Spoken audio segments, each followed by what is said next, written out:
Bonjour à tous, bienvenue sur le studio TV de la Galerie des Solutions à la COP21 et à cette table ronde qui sera dédiée à la route et au changement climatique, regards croisés et perspectives. Alors je suis Pascal Tébivel, je suis le directeur de la prospective et des relations institutionnelles pour le groupe Colas. Juste quelques mots sur Colas. Colas est un leader mondial dans la construction et l'entretien des infrastructures de transport, routes, rails, ports, aéroports et voies navigables.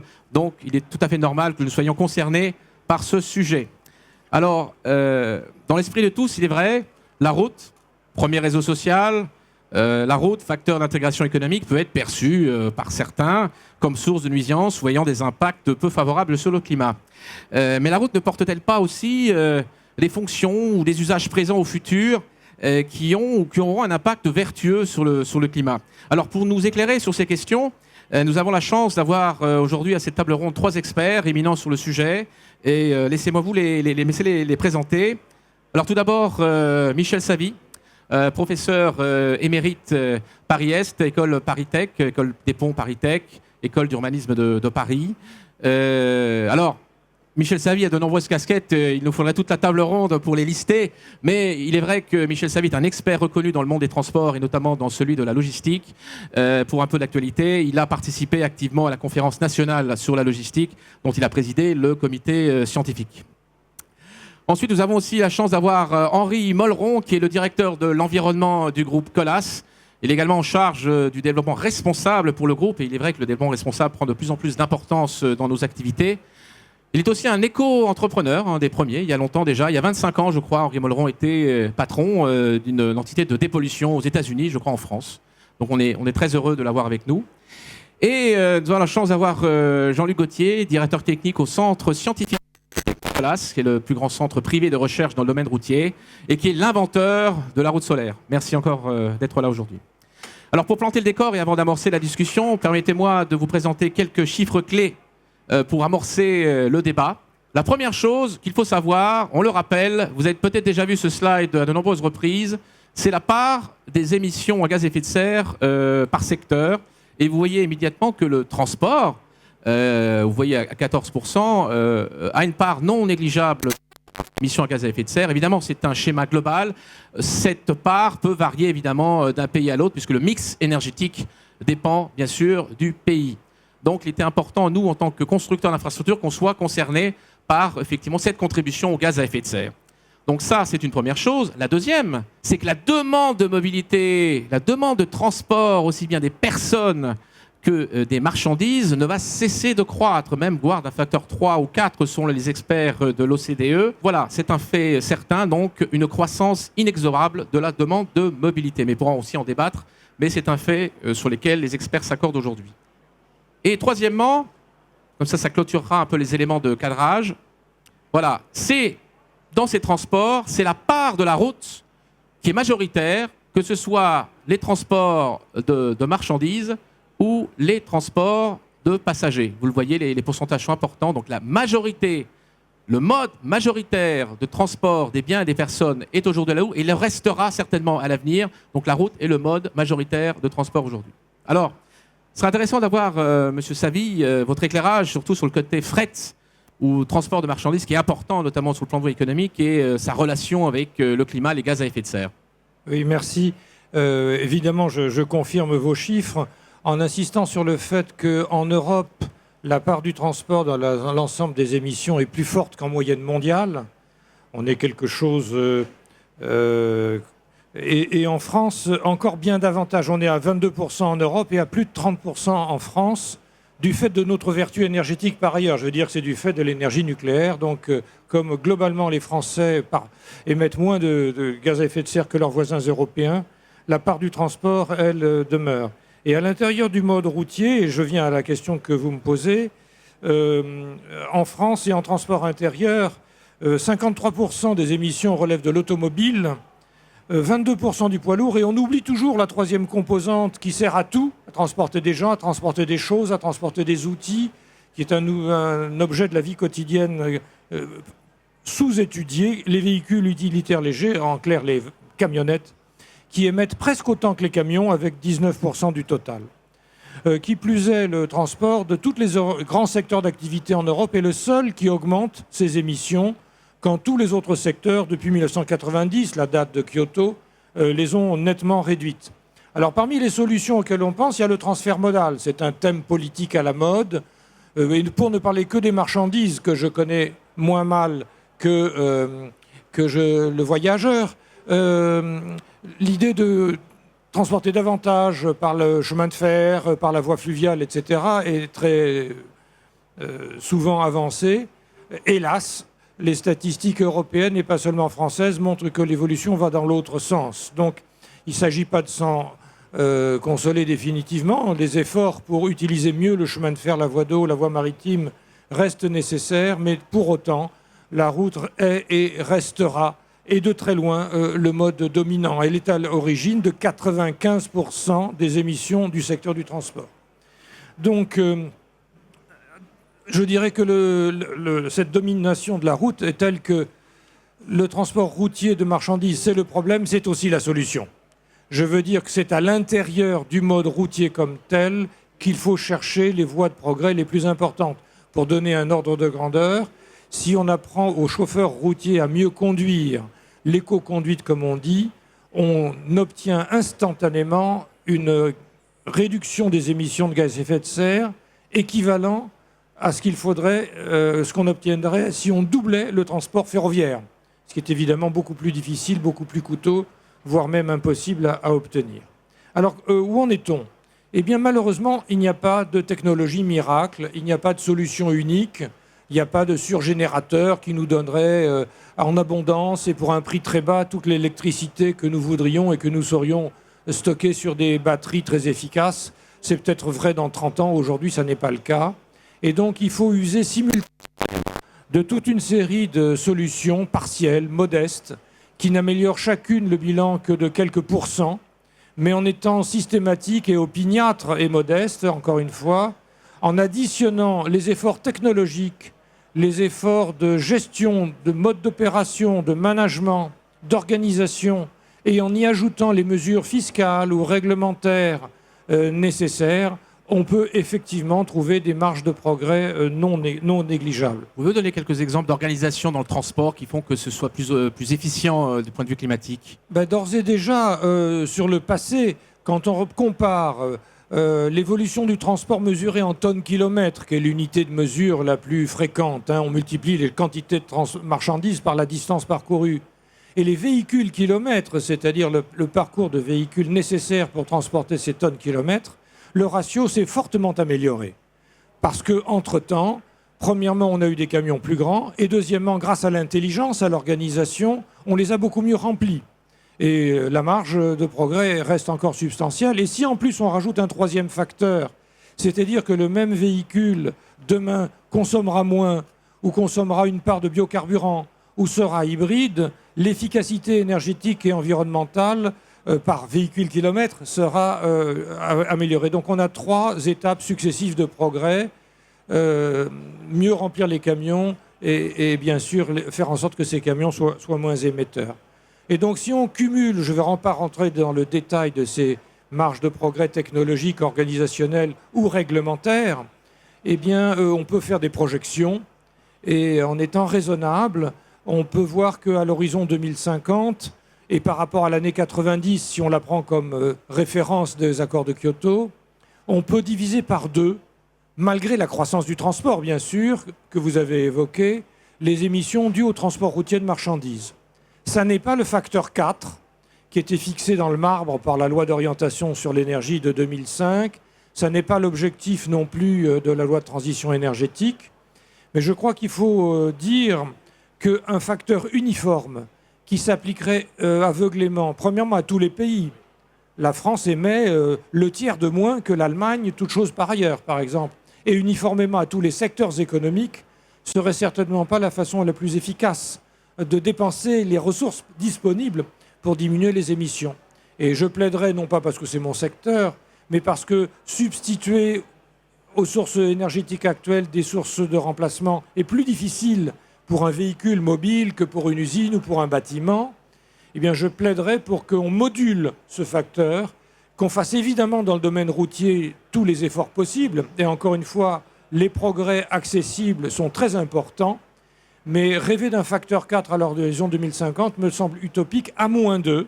Mais là, c'est un problème de choix de société. Bouleverser totalement notre mode de vie et supprimer non pas la nuisance du transport, mais le transport lui-même. Ce qui serait quand même un changement social qui supposerait un scénario beaucoup plus radical. Est-ce que vous, dans votre vision globale, il y a déjà des pays qui sont plus ou moins déjà vertueux, plus ou moins vertueux, si on pouvait comparer en Europe ou sous le point de vue international dans le domaine de la logistique? Ils ont déjà fait des efforts significatifs? Oui, mais l'Europe n'a pas à rougir, ni la France d'ailleurs.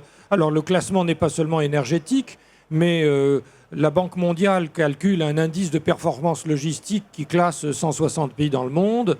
La France est 12 ou 13e. Malheureusement pour elle, je dirais que les premiers de la classe sont ses voisins. C'est l'Angleterre, c'est l'Allemagne, c'est les Pays-Bas. Ce qui fait que pour attirer les investissements logistiques, il faut encore faire des efforts, d'où la conférence nationale dont vous parliez. Mais l'efficacité logistique française est quand même parmi les meilleures au monde. On mentionne souvent le phénomène émergent qui augmente la mobilité des marchandises et la logistique urbaine liée à la montée de l'e-commerce. Est-ce quelque chose qui est résolu aujourd'hui? Est-ce que c'est un facteur qui perturbe? Alors c'est précisément en ville que les choses vont le plus mal du point de vue de l'efficacité énergétique et environnementale. En conséquence, c'est là qu'il y a les progrès les plus grands qui sont possibles. Parce que quand on est déjà bon, devenir très bon, c'est dur. Mais quand on est très mauvais, on peut faire des progrès plus aisément. Et ce n'est pas par hasard que toutes les grandes villes au monde, et Paris notamment, ont mis la logistique urbaine comme un point fort du programme politique. Et on est en train de passer des bonnes paroles aux actions effectives. Et le e-commerce, il est la pire et la meilleure des choses. Je veux dire, si effectivement il multiplie les livraisons avec des camions, etc., polluants, pourquoi pas, on peut estimer que c'est négatif. Si en revanche, au lieu que chacun prenne son automobile et fasse 10 km pour aller au supermarché et rapporter avec une tonne d'automobile 20 kg de marchandises, c'est une camionnette, et pourquoi pas électrique, qui livre en une tournée une vingtaine de maisons, et que nous allons faire nos courses soit sur Internet, soit en vélo ou en transport en commun, mais sans porter les affaires au bout de nos bras en revenant chez nous, le bilan énergétique est évidemment très positif. Donc tout dépend comment, encore une fois, les choses sont organisées. La technologie comme telle n'est pas une solution. Il faut la technologie plus la façon intelligente de la mettre en œuvre. Bien, merci Michel pour ce point de vue. Je voudrais demander l'avis d'Henri Molleron, le spécialiste de l'environnement, sur ce qu'il pense sur toutes ces questions. Alors, je crois d'abord qu'il faut revenir sur l'évolution de la mobilité. Je pense que nous sommes à un moment d'inflexion de la demande de mobilité. On voit bien que le transport commence à plafonner dans certains pays qui sont en fin d'urbanisation, disons. Il a même peut-être tendance à diminuer. On voit que, par exemple, moins de gens cherchent à se conduire, y compris dans des pays comme l'Allemagne. Donc, dans les pays très urbanisés, la mobilité des personnes commence peut-être à diminuer. Sur le transport des marchandises, on a deux phénomènes qui s'opposent. On a d'une part la mondialisation qui augmente la distance de transport, et puis on a toute la réflexion sur la ville autonome, l'économie circulaire, la production locale, etc. Et donc je pense qu'il y a un vrai bouleversement de la demande de mobilité, et on peut s'interroger si les courbes que l'on voit qui projettent en quelque sorte au niveau des pays moins développés un rattrapage par rapport à notre situation, mais on peut se demander s'ils ne vont pas faire un peu comme dans la téléphonie, c'est-à-dire passer par-dessus cette phase-là. En téléphonie, on sait bien qu'il y a beaucoup de pays qui ont laissé tomber en quelque sorte l'équipement filaire de leur pays pour passer directement à l'équipement en téléphonie mobile. Et donc, est-ce que ce besoin de mobilité va continuer de croître comme on le pense, de façon un peu proportionnelle au développement économique? C'est pas sûr du tout. Et alors, ça va engager des questions assez complexes de changement de réponse à ce besoin de mobilité, parce que ça veut dire que cette mobilité va changer de nature. Elle va être plus urbaine, plus complexe. Et donc, face à toute cette remise en question, eh bien, il va y avoir de l'innovation. On voit bien que la plurimodalité se met en place finalement beaucoup plus grâce aux applications de téléphonie mobile, où on peut passer d'un Vélib à un transport en commun, etc., avec des informations sur le trafic, du big data, etc. Donc on voit bien, toutes ces choses-là sont en train de s'intégrer. La ville devient plus complexe dans son intégration de la mobilité, dans des réseaux plus complexes et plus importants. Alors, tout ça pour dire que la contribution de la route au gaz à effet de serre, c'est un sujet qui n'a plus le même sens qu'autrefois. Si je peux me permettre une métaphore, je dirais c'est presque aussi idiot de condamner la route au nom du moteur thermique que ça l'aurait été de condamner le rail au nom de la machine à vapeur. Aujourd'hui, la motorisation est en train d'évoluer considérablement, les usages sont en train d'évoluer considérablement. Il y aura toujours besoin d'une surface publique pour organiser tous ces échanges de circulation, de marchandises et de personnes. Et la route n'est pas forcément liée à un type de véhicule ou de motorisation. Elle accueille aussi bien des tramways, des pistes cyclables, des autobus et bien sûr des véhicules. Et d'ailleurs, on parle de la route et on a probablement tort car il faudrait parler de la rue. C'est la rue qui prend le dessus inexorablement en surface, en demande de mobilité, en intensité de trafic. Donc face à tous ces bouleversements, on voit bien qu'il va y avoir énormément d'innovation. C'est un moment tout à fait passionnant. Et bien entendu, les innovations, elles doivent prendre en compte les impacts environnementaux. Notre groupe a toujours été au rendez-vous des grandes innovations de l'industrie routière et il en a été souvent à l'initiative où il les a endossées sans hésitation. Pouvez-vous en mentionner quelques-unes là pour Alors, l'histoire? je dirais l'émulsion de bitume qui est à l'origine de notre existence, qui a permis d'utiliser le bitume à froid dès les années 20 et qui a été un fer de lance de la première époque de ce qu'on appelait le goudronnage des routes. Ensuite, dans l'après-guerre, il y a eu les techniques thermiques. Hein, et donc là, on a été un des probablement le groupe qui s'est emparé le plus tôt de toutes ces techniques en Europe et les a développées, il les a même fiabilisées, donc faire les enrobés à chaud, etc. On a inventé à une époque un enrobé qui permettait de résister à ce qu'on appelle l'aquaplaning, hein, qui étaient les enrobés drainants, hein, et que beaucoup de gens m'en parlent encore, hein, des enrobés drainants, on fait la différence quand il pleut, etc. Et donc, on peut comme ça parsemer l'histoire du groupe Colas d'un certain nombre d'innovations techniques, mais aussi d'innovations plus en dehors de notre métier purement routier, dans l'électricité, sur les grandes lignes électriques au Canada, dans la déconstruction, dans le rail, où on a marié des techniques routières avec des besoins ferroviaires, etc., etc. Donc, nous avons toujours été au cœur de notre développement. Il y a toujours eu de l'innovation technique, et pas seulement pour la satisfaction des ingénieurs, mais en réponse à des attentes sociétales, à des besoins d'évolution de nos marchés. Et donc aujourd'hui, bien, nous sommes dans le même esprit, nous ne sommes pas dans la défense du modèle qui nous a porté jusqu'à maintenant. Nous embrassons avec le même appétit toutes les attentes, toutes les évolutions, et je pense que c'est le moment de passer la parole à notre beau dossier de la route solaire. Écoutez, vous faites toute la transition, merci Henri. Et avant d'aborder le sujet avec Jean-Luc, qui je rappelle est l'inventeur de la route solaire, on va passer un petit film immédiatement pour vous montrer à quoi ça ressemble.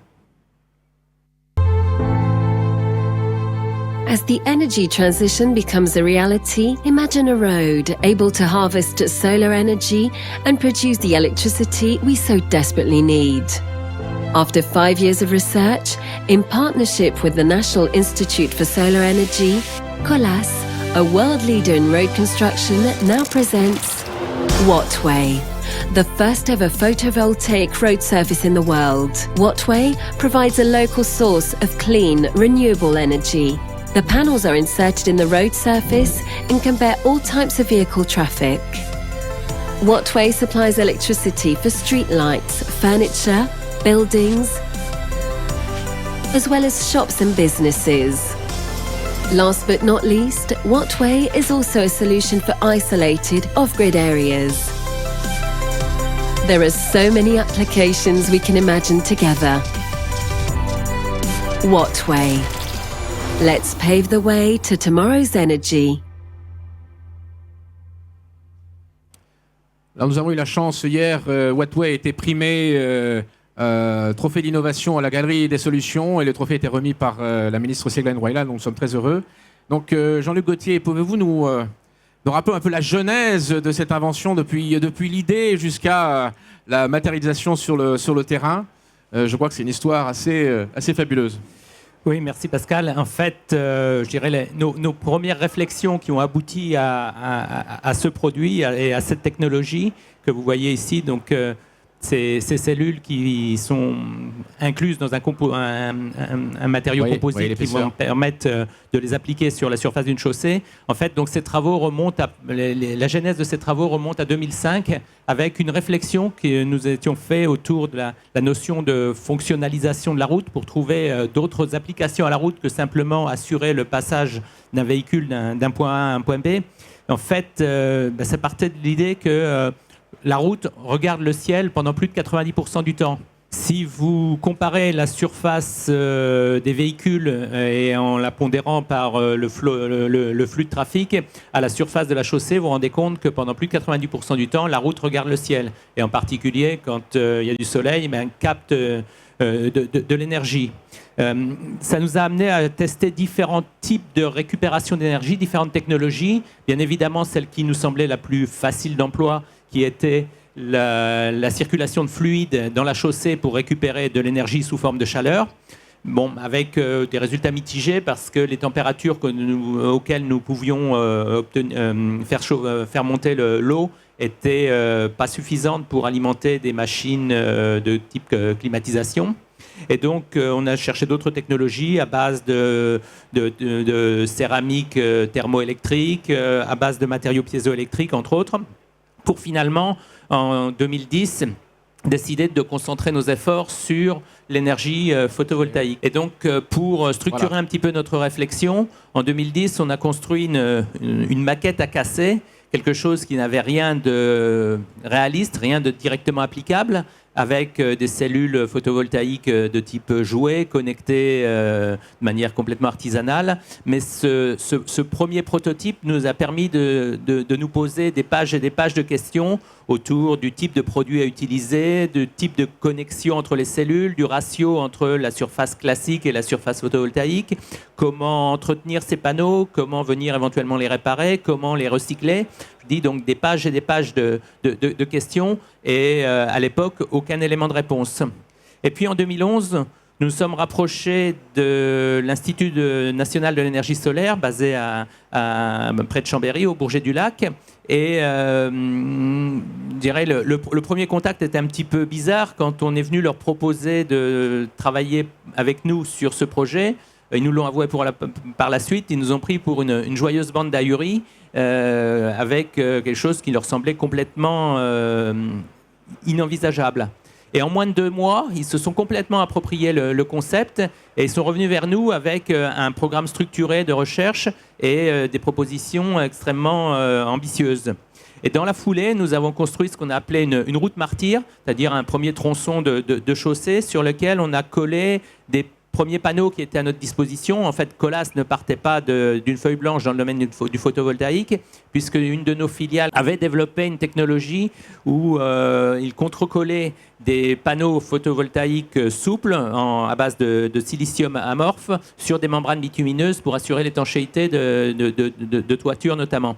Et donc nous avons collé ces premiers panneaux sur cette route martyre et puis on les a connectés, on a regardé un peu l'évolution de leur production au fur et à mesure des tests et des tortures qu'on leur faisait subir. Donc d'abord la circulation légère, puis des poids lourds, puis des freinages, puis la même chose avec des cailloux interposés. Et à notre grande surprise et en même temps grande satisfaction, on notait aucune détérioration des performances électriques. Le seul problème de ces panneaux, c'est que la face avant était revêtue d'un revêtement à base de téflon, et donc quelque chose d'extrêmement glissant. Et donc la suite de nos travaux a consisté à remplacer cette face par quelque chose qui soit à la fois transparent pour permettre le passage des photons et en même temps qui soit suffisamment adhérent pour assurer le passage des véhicules ou des piétons en toute sécurité. Donc, après avoir testé différents couples de granulats et de liants, on a sélectionné un couple avec un vernis transparent et en utilisant des grains de verre recyclés d'une certaine granulométrie qui nous ont permis d'obtenir une face avant dont les performances en termes d'adhérence sont comparables à celles d'un revêtement de type enrobé bitumineux classique. À l'été 2013, on a construit un premier démonstrateur d'une 50aine de mètres carrés dans l'enceinte de l'Institut de l'énergie solaire, donc au Bourget du Lac, qui était notre premier, démonstrateur intégré, qui nous a permis pendant plusieurs mois de suivre l'évolution des performances électriques en fonction des saisons d'abord, et puis avec l'impact du trafic. Le seul problème à cette époque, c'est que le marché du photovoltaïque a été très fortement bouleversé par le déferlement de produits en silicium cristallin à très bas coût venant notamment de Chine, qui a mis à genoux la grande majorité des producteurs de matériaux en couche mince, que ce soit le silicium amorphe comme celui qu'on utilisait, mais aussi les autres technologies de type CIGS, CDTE.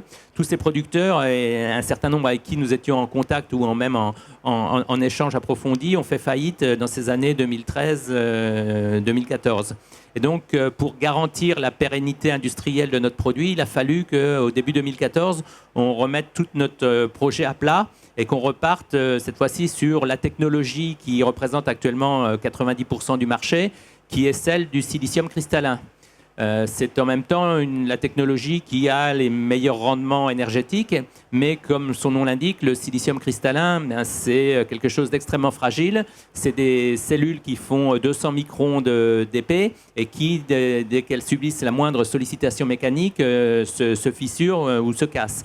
Donc tout notre projet à ce moment-là était réorienté autour de la conception d'un module, d'une dalle. Ici, sur la gauche de l'image, la cellule sans la protection de face avant, et puis le revêtement granuleux, grain de verre et liant transparent pour donner les caractéristiques d'adhérence. Il y a un peu plus d'un an, toujours dans l'enceinte de... Tenez, Henri. Il y a un peu plus d'un an, toujours dans l'enceinte de l'INES, nous avons réalisé notre premier démonstrateur avec cette nouvelle technologie, quelques mètres carrés de ces panneaux, avec en particulier les premiers travaux autour de la connectique. Ce qu'il faut savoir, c'est que les panneaux photovoltaïques classiques sont en général connectés entre eux par ce qu'on appelle une boîte de jonction qui est en fait posée sur la face avant. Donc, ce qui serait, dans notre cas, une boîte en saillie sur la surface de la chaussée, donc bien évidemment pas envisageable pour les conditions de circulation. Et donc, on a commencé par déporter la connectique dans un petit caniveau de part et d'autre de la chaussée. Quand je parle de connectique, il y a aussi une notion de pilotage électronique pour la mise en sécurité des panneaux. Ensuite, en 2014, la fin de 2014 et 2015, nous avons continué à travailler pour faire évoluer le produit, pour le fiabiliser, pour développer aussi un aspect architectural un petit peu plus, ou esthétique un petit peu plus attrayant, avec notamment cette disposition en quinconce des cellules, dont le but est de rappeler l'arrangement classique de pavés de pierre, comme on peut être amené à les poser, notamment en milieu urbain. Actuellement, donc, nous avons ces démonstrateurs qui ont été réalisés. On a construit un autre au mois de septembre dans l'enceinte de notre centre de recherche à Manille-les-Hameaux, donc dans le sud-ouest de Paris, qui nous a donné l'occasion aussi de tester le produit sous des sollicitations répétées. D'abord en laboratoire avec notamment le passage dans les matériels qui nous permettent traditionnellement de caractériser les enrobés classiques. Un essai sur un enrobé classique, c'est 30 000 passages de poids lourds. Ici, on a poussé le test sur des panneaux jusqu'à 1 million de passages d'essieux de poids lourds, ce qui, sur une route départementale moyennement fréquentée, signifierait une durée de vie de entre 12 et 15 ans sans perte de production significative. On travaille toujours aussi sur les questions d'architecture électrique et de protection. Et puis, bien évidemment, la question du recyclage des panneaux qui est je dirais, un passage systématique dans tous nos projets de recherche. Voilà. Donc, cette technologie est maintenant, depuis la conférence de presse du mois d'octobre, rendu public. On va travailler dans les mois qui viennent sur son déploiement sous forme de chantier d'application avec un certain nombre de partenaires qui vont nous permettre de travailler d'abord sur les conditions d'utilisation proprement dite et puis aussi de mener la réflexion autour de l'utilisation qu'on va pouvoir faire de cette énergie produite, que ce soit sur une utilisation autonome pour alimenter de la signalisation, pour alimenter de l'éclairage urbain, pour alimenter aussi ou contribuer au moins partiellement à l'équilibre énergétique d'une maison ou d'un quartier, d'un lotissement, ou bien l'utilisation, j'allais dire, connectée, dans lequel on reversera les électrons ainsi produits dans le réseau, dans le réseau global. Voilà. Donc, 5 ans de réflexion préalable, puis ensuite 5 ans de travaux en partenariat avec les équipes de l'Institut d'énergie solaire pour aboutir à ce produit qui, je pense, répond vraiment à notre objectif de départ, qui était de trouver une fonction supplémentaire à la route.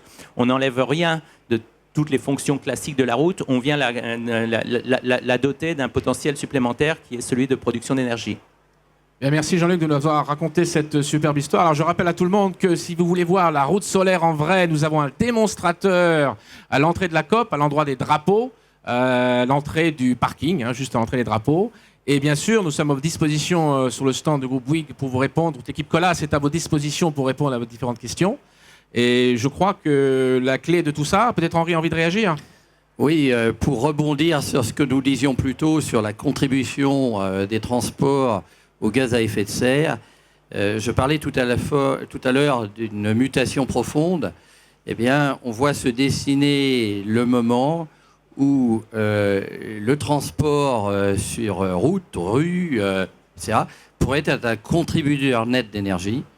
Et si on y ajoute des véhicules qui n'émettraient plus de gaz à effet de serre, on voit là la route qui deviendrait à énergie positive et à contribution négative au gaz à effet de serre. Et donc, on est tout à fait dans l'équivalent de ce que je disais plus tôt sur le rail, quand il est passé de l'énergie de la machine à vapeur à celui de l'énergie électrique.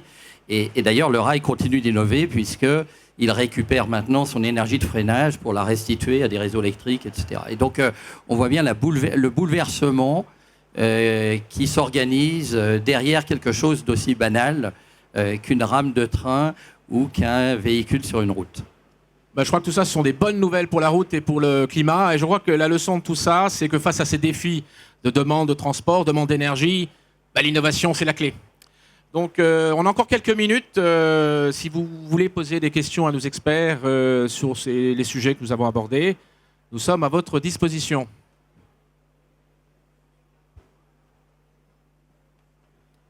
Comment est-ce qu'on nettoie la route pour qu'elle soit toujours opérationnelle pour les panneaux solaires? Jean-Luc. Alors, il y a deux aspects. D'abord, une route classique, à l'exception des bas-côtés où vont effectivement s'accumuler de la poussière, de la saleté. Mais la chaussée classique se nettoie naturellement, simplement par le passage des véhicules et combiné aux précipitations naturelles. Donc, je dirais la surface classique, il n'y a pas de problème de nettoyage. Et puis, s'il y a besoin de nettoyer certains aspects particuliers, certaines parties particulières de la chaussée, mais en fait, le les essais que nous avons menés sur les démonstrateurs que nous avons construits montrent qu'on peut très bien intervenir soit avec des balayeuses classiques, voire même avec un nettoyeur à haute pression, pour ne pas citer de marque, jusqu'à 100 bars et 95 degrés sur de l'eau. On peut complètement nettoyer la surface sans endommager en quoi que ce soit la face avant, sans abîmer les propriétés, sans réduire les propriétés d'adhérence. Donc il n'y a pas de pour nous, et l'expérience accumulée sur les différents démonstrateurs sur maintenant presque 3 ans montre qu'il n'y a pas de problème, pas de difficulté particulière en termes de nettoyage et de maintien des qualités de transparence du revêtement. Le meilleur exemple pourtant que l'on rencontre tous les jours, c'est quand il y a eu un accident ou presque un accident, il y a eu de très grosses marques de pneus, de freinage sur la chaussée. Et comme par enchantement, quelques jours ou quelques semaines plus tard, elles ont disparu. Elles ont disparu par le phénomène d'auto-nettoyage de la route, par la circulation, les précipitations. Donc une route, si on s'assoit sur une bordure et qu'on la regarde fidèlement, elle est propre. Elle n'est pas propre au point d'y manger sa salade, bien sûr, mais elle est beaucoup plus propre qu'on l'imagine. Et la meilleure preuve en est l'exemple que je viens de donner sur les traces de pneus. Merci, car cette question revient fort fréquemment. D'autres questions peut-être sur... Bonjour, je suis Marine Ugeroyo, je suis responsable du secteur de la ville durable au ministère des Affaires étrangères. Bien. Et je m'interrogeais sur le surcoût éventuel, je suppose qu'il y en a un, d'investissement de cette route par rapport à un modèle classique. Je suppose également qu'il y a un modèle économique avec un amortissement grâce à l'utilisation de l'énergie. Est-ce que vous pourriez nous dire quelques mots sur ce modèle et le surcoût, s'il vous plaît ?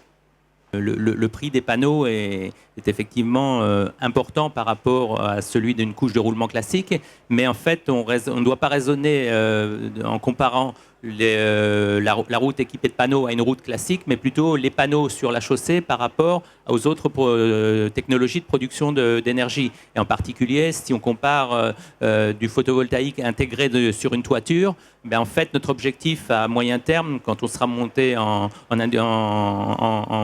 puissance d'un point de vue industrialisation, c'est d'être à des niveaux de prix qui soient parfaitement compétitifs par rapport à du photovoltaïque installé sur des toitures.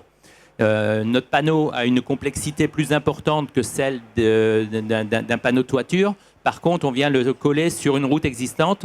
On le colle avec juste une couche de résine de quelques millimètres. Et donc, on tire parfaitement parti de la structure de la chaussée existante. On n'a pas besoin d'un équipement particulier pour l'intégrer sur la toiture. On n'a pas besoin de châssis, par exemple, pour porter les panneaux. Et donc, quand on raisonne au niveau global et plus seulement sur la dalle proprement dite, mais sur l'ensemble intégré, c'est un objectif qui sera tout à fait atteignable dès qu'on aura atteint notre vitesse de croisière d'un point de vue industriel. Oui, peut-être, Henri. Oui, alors...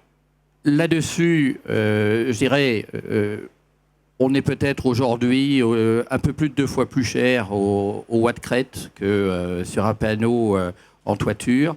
Pour une technologie émergente, c'est un écart qui n'est pas très important. J'ajouterais que la quantité de matière, comme ça a été dit, est très faible au mètre carré. C'est-à-dire, nous, c'est 7 mm. Et donc, que ce soit une ferme photovoltaïque ou que ce soit une toiture, elle a en fait beaucoup plus de matière au mètre carré. Et donc, ça nous donne tous les éléments d'espérer d'avoir une vraie décroissance du coût de revient au mètre carré et au kilowatt crête. J'ajouterais que l'espace d'expansion du solaire va être un problème. C'est-à-dire, on est tous conscients que l'électricité solaire, c'est probablement la forme d'énergie la plus abondante parmi les énergies renouvelables pour les années à venir. Et son handicap, c'est qu'il lui faut de la place. Il lui faut de la place au soleil, si je puis dire. Et donc, les toitures, on voit bien déjà que ça commence à... on entrevoit des limites en termes de surface disponible. On voit que les fermes solaires, qui sont extrêmement compétitives en termes électriques, puisqu'on sait qu'elles ont rejoint le prix de revient de l'électricité nucléaire, les fermes solaires, elles vont se retrouver déjà dans un problème de concurrence sur l'usage des sols, c'est-à-dire que ce soit pour les usages agricoles, des usages de respect d'écosystèmes ou de qualité paysagère. Et donc la route offre une opportunité de beaucoup de mètres carrés qui ne pose pas ces problèmes-là, parce que tout le monde se moque un petit peu de l'aspect du revêtement routier. C'est une surface disponible et on voit bien qu'on n'obtiendra pas forcément dans un pays développé, je ne parle pas dans un pays semi-désertique, etc., un pays développé dense, on n'atteindra pas forcément des quantités de production d'énergie solaire très importantes sans avoir à résoudre cette équation de l'usage des sols. Et c'est là que la route retrouve toute sa place. Merci Henri. Je crois qu'on va conclure cette table ronde sur ces propos. Je voudrais d'abord remercier nos intervenants et vous remercier pour votre écoute. Et à très bientôt donc, sur la Galerie des Solutions et sur le stand Bouygues. Toute l'équipe Colas est à votre disposition. À bientôt.